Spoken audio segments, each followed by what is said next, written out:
Hello, this is Seemo, and this is the fourth part of Anime Winter 2024 First Impression. Let's start with one of the most hyped anime of the season, and the only one that I read the manga.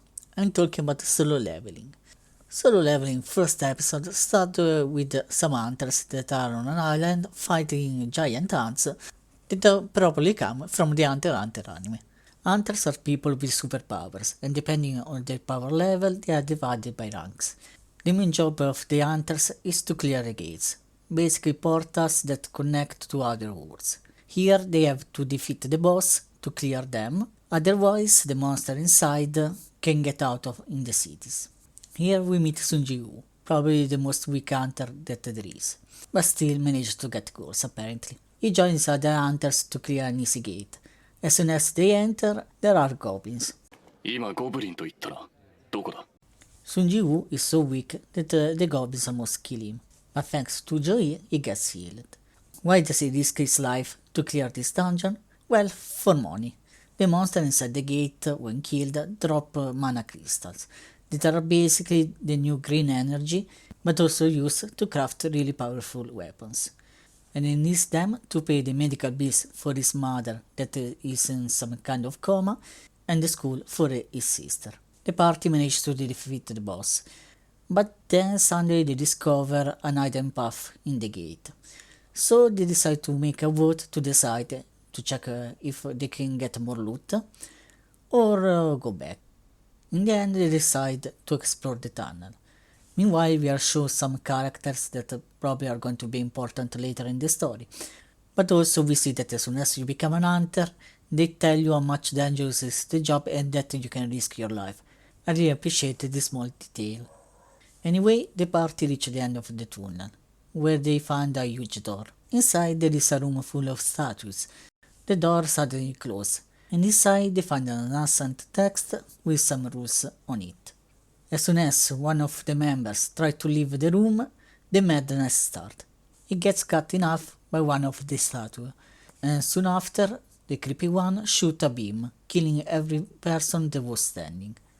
Our main C risked his life every time, so he realizes soon that at this point probably everyone is going to die.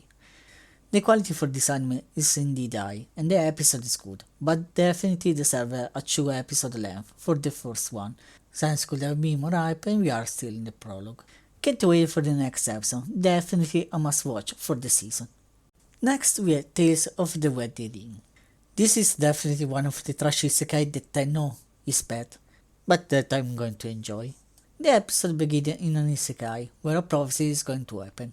Okay. Soon, after we go back to our world, where a boy that in the middle of the night is getting insects on a mountain without any meets a girl and her guardian that appears from a gate, and after she trades her friendship for his silence, our MC immediately becomes a simp already at this age. Okay. 10 years later, they both are in high school, and we notice how our girl, Hime, grew up, and Sato, our MC, and before he should be used to her since she is his neighbor, still keep to stare at our girls. Okay. Then they go to a festival, and when she seems like she is about to confess, instead she said that she is going away to get married. Are you kidding me? But our simp can't let her go, and so he goes to the other world cause they forgot to close the gate, and Hime apparently in 10 seconds is almost ready to get married. Okay. Sato managed to interrupt the marriage, but a demon appears, and Hime, that is happy to see him, kisses him immediately. By doing that, she basically marries him, and gives him the hero light power, that lets him immediately kill the monster. In theory, our prince should have married Mars, the prince of another empire. But surprise, he is really a nice and smart guy, and Sato, after giving one of the most epic speech to the people of this country, shares a bath with Hime. But then enemies appear, and Hime gives another kiss to Sato, that now is ready to fight. I wouldn't suggest this anime, but if you like bad isekai, it's an anime for you. Also, I must say that the visuals are pretty good. Next, we have the strongest tanks, Labyrinth raids. This anime is kinda mid, not gonna lie, but still pretty enjoyable. The anime starts with our hero party fighting in a dungeon, but the fight isn't going well. In this fantasy RPG anime, each character has a shield that basically let them tank hits until it gets depleted. After that, they get real physical damage. And so our MC, Rude, that is the tank of this party, even though he has maxed this value, for some reason his shield gets depleted quickly, and so they have to get back to the guild. The hero is so disappointed that he kicks our MC. Apparently, kicking the tank for the party seems always a good idea for the heroes. I wonder why. But Rude doesn't seem so sad about it. He kinda feels also guilty for not being able to doing his job properly. So he decides to go back to his village, where his sister awaits. But also we discover that he's kinda siscon. Luckily there is a group of adventurers that have to escort a carriage that stops to a city near his village, and so he joins them. During the travel they meet a cute girl that Rude immediately identifies as an homunculus. Chased by a giant snake, and after explaining to the other adventurer that if the attack is tanking, they should do DPS. They successfully defeated the monster, and since this girl has nowhere to go, he asks her to join him in his travel, especially because in this world homunculus are discriminated and used as slaves. After she swiftly slays some wolves, we get more info about how this world works. Apparently each person also has some skills, but can only be identified only by a person that has the identify skills. That is super rare.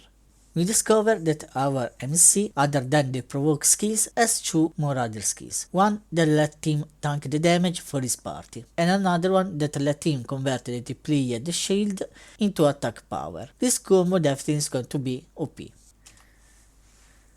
After giving a name to our homunculus, Luna, the two reach the village, where Rude has to find a way to get back to the dungeon to slay the dragon that apparently is the only way to cure his little sister's illness.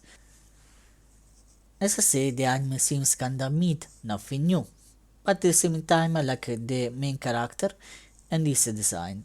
I will keep to watch to see how the anime develops.